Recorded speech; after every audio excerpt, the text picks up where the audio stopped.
Hello to all my YouTube followers. This is Lizette, also known as Butterfly VSG. I'm coming to you for my 2-month surgiversary today with a few updates. It does seem to get harder. You miss a week with an update and then you're going to try and catch up. So I missed my 7 and 8 week update, so I do apologize. It's just crazy how fast time flies.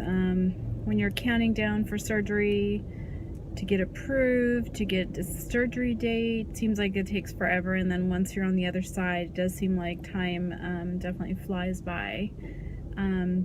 So to start out with my stats, my starting weight was 232, and that was in July of this year, 2017. On my last recorded surgery, or the surgery weight that I had at the doctor's office, was 228.6. Just looking over at some notes that I made here so I could be prepared. And then for my 1 month surgiversary, I was at 212, and today I come to you at 204.3.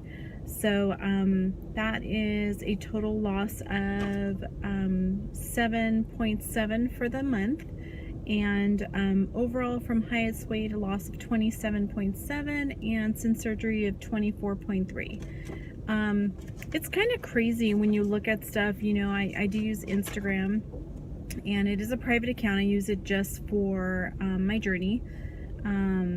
And it's crazy, I did the month update and I had one calendar where I put on there my loss for each month, and a loss of 7 was a little discouraging for this month. I just feel like at 2 months it's too soon to have slowed down in my loss. I did go back and work out with one of my support team members, and did see that there were some hidden carbs and I wasn't realizing that were kind of high. So now I'm gonna do a better job at looking at those, and that could be the reason for my not, I was thinking of trying, or at least I was trying to get double digits for this month.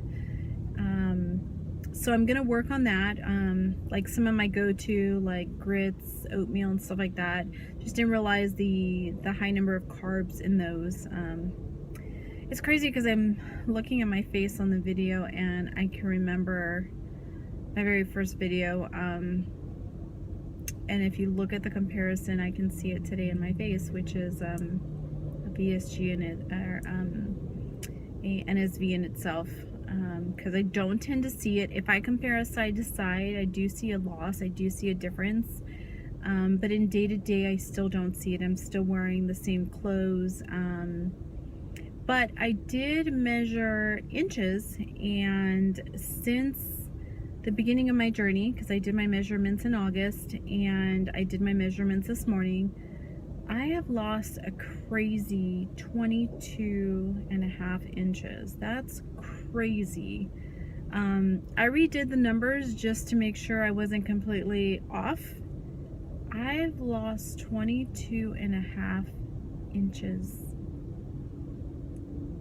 That's crazy. It's been 2 months. My biggest losses were 3 inches in my chest. I definitely see that when I put on my bras. And then in my waist was my biggest loss. So in my waist, 5.5 inches. That's super crazy. And in my hips, 4 inches. So just from chest, waist, and hips alone, we're looking at 12.5 inches of that 22.5. It's crazy. Crazy when you start doing this and you don't give yourself credit, and you start looking at some of this stuff and it's like, you're doing it, why are you being so hard on yourself? It's crazy. Some NSVs, still waiting to see some collarbones. I still feel them. I'm hoping here and there, maybe when I do a picture, I will see them. I did recently I'm kind of all over the place. I didn't take very good notes, but I didn't want to postpone this anymore because I did miss my 7-week and 8-week update. So this is even a late lunch, but I figured I need to get this done so I don't postpone this anymore.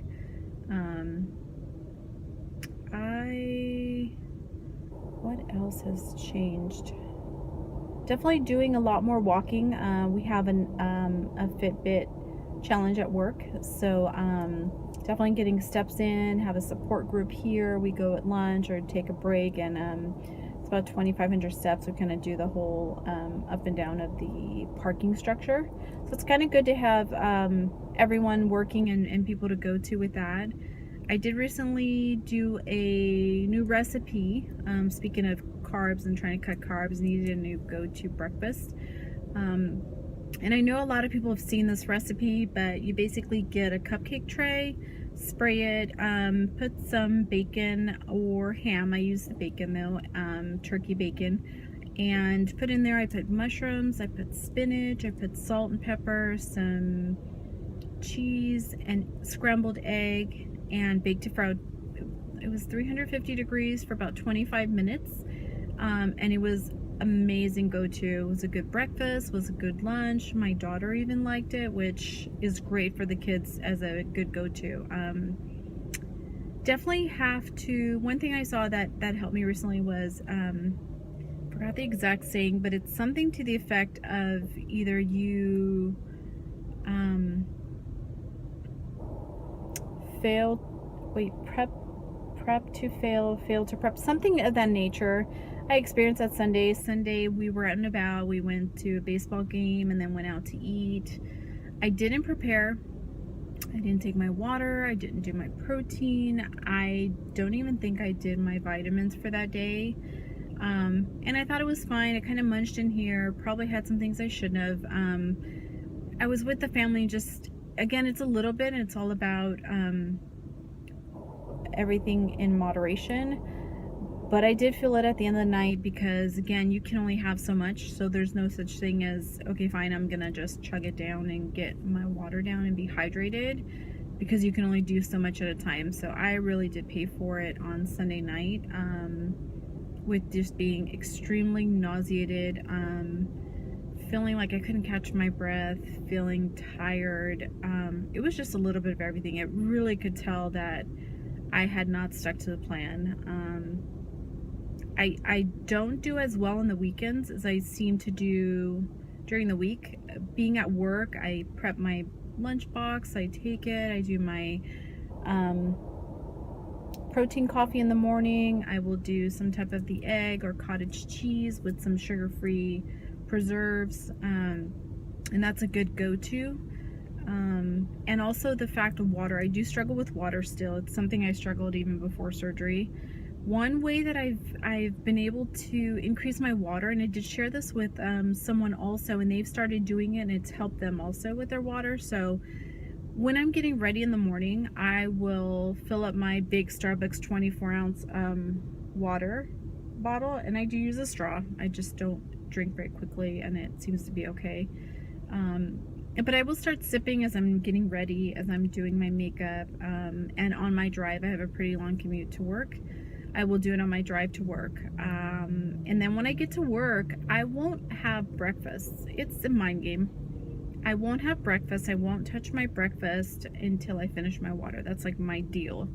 And so by doing that, I'm getting 24 ounces in first thing in the morning. I'm getting done half my water intake. And that's not counting all the other fluids that I do take, my protein and things like that, just water in itself. And after that, I'll have my breakfast, and then I'll try to do a glass of water in between there, and then later mid-morning do my protein coffee, wait a little bit, a few hours, 2 to 3 hours, have some lunch. And then the other thing I do is, because I also have a long commute home, is I will refill it and try to finish it from the afternoon and my drive home, and try not to do dinner until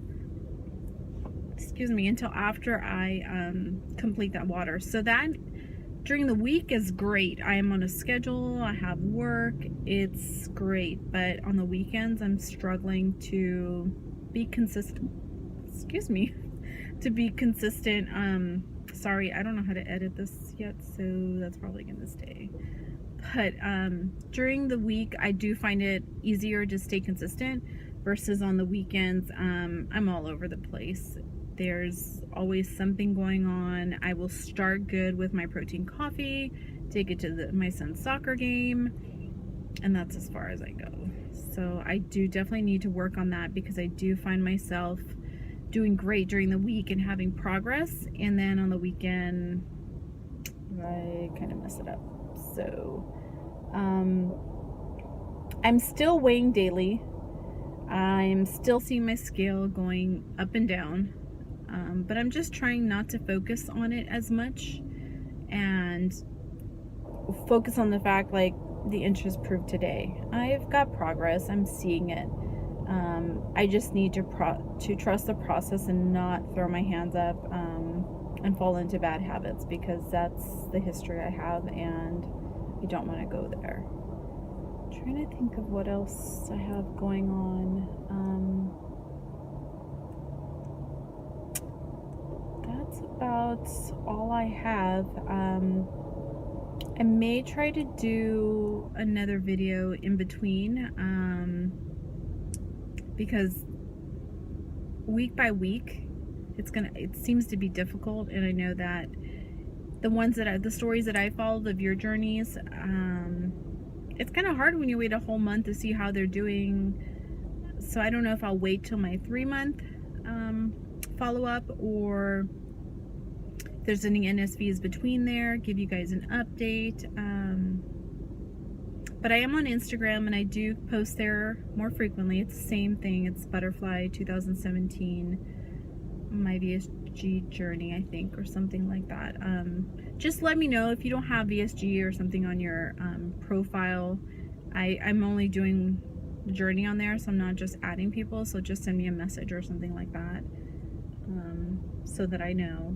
And that's about all I have. If you have any questions, make sure to comment below. Also, if you're seeing and you're enjoying my videos, leave a comment. It does kind of motivate you to make sure that, even though I am recording this for my own records and kind of just to see my journey, it is kind of nice to see if someone else is following you and interested in what you're going through. It kind of just motivates you more to make sure that you stay on track and you don't miss out on these updates, because you know someone's out there pending and following you to see how you're doing. So make sure you subscribe, hit the little bell to get notifications when I send updates, and I will talk to all of you soon. Take care. All right, thanks. Bye.